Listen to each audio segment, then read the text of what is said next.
Ladies and gentlemen, this RedGamerTech.com video, we have some further information regarding the PlayStation 4's much touted share functionality.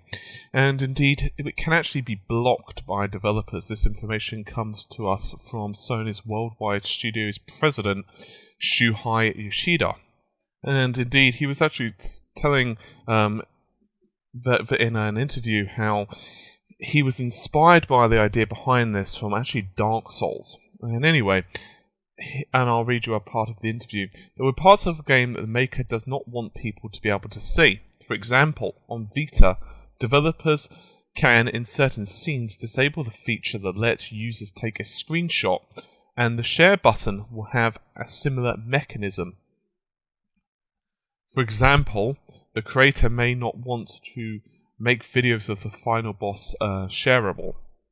I'm actually fairly happy with this decision, because honestly speaking, this is obviously out of quote of my own opinion, honestly speaking, I think that the ability to share everything as a blanket decision, in other words, it can just capture whatever it wants, would kind of destroy it. I suppose at the same time, simultaneously, and it's very difficult to put a lid on things, because there are so many Let's Plays going on, and guides, and whatever else, so it's very, very difficult. It's not like back in the days of, when the internet was first coming along. For example, me and my friend were very avid players of Tekken, very big fans of it, and we would be going to these different websites, and we'd be downloading these very small clips, which were like a 320 by 240 or 640 by 480, and we'd be downloading these things on like a 56k connection dial-up, in other words. And it was very difficult, very excruciating to do it. It certainly wasn't easy. I'm not saying that it was certainly, impossible, but it was certainly nowhere near the levels of, say, YouTube and various other social media sites have now created. But I think it does make sense that games developers do want certain areas of the games to be a surprise.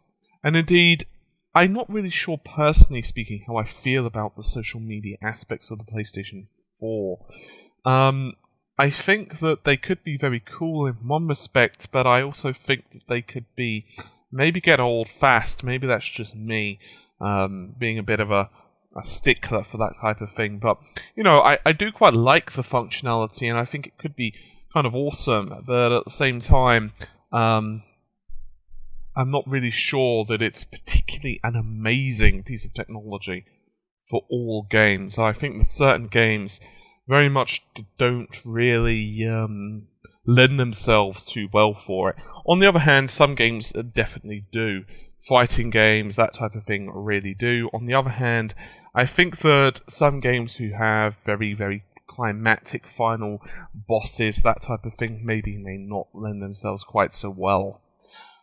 In the same interview, Yoshida also was talking about the difficulty that even the internal Sony studios have in creating games for the PlayStation 3. Now, you guys will be very familiar that I've done multiple videos and expressed multiple times on the difficulties of creating with the PlayStation 3.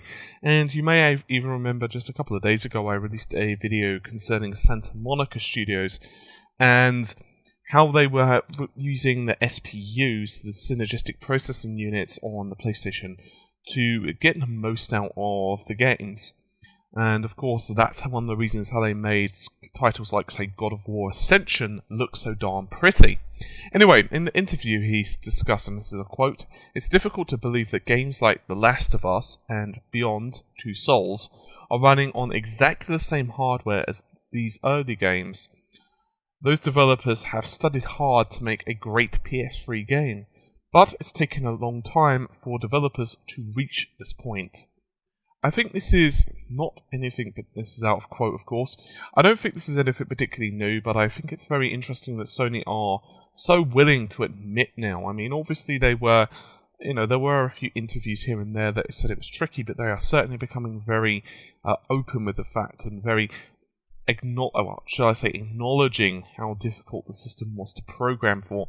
I think it's one of those situations where they really want to illustrate that their design philosophies and their philosophies as a whole are changing in regards to the PlayStation 4. And I think in regards to the social media, or should I say sharing button, I think it's going to be one of those things where Sony want to illustrate that they're actually trying to give more power back to the game's developers, because ultimately they are the ones who are responsible for, well, producing the titles that actually sell the system. For example, let's talk about the major PS3 games, and let's not even talk for a second about third-party games. Third-party games. I should talk about titles like Uncharted, Killzone, The Last of Us, of course, despite the fact it's not quite released yet, and those type of games. If you were to look at those games, you would be looking at reasons to buy or own a PlayStation 3. In other words, they are the system sellers, and to give the developers enough power and enough responsibility to themselves, in other words, to be able to just do whatever they want rather than being held in any artificial restraints, I think is very important.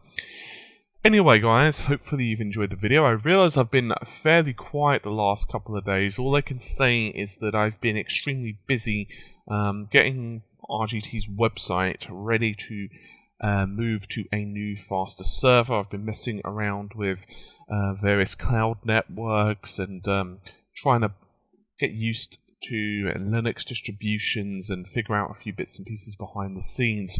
Rest assured, I will be around over the next couple of days. However, I will be getting back into the saddle.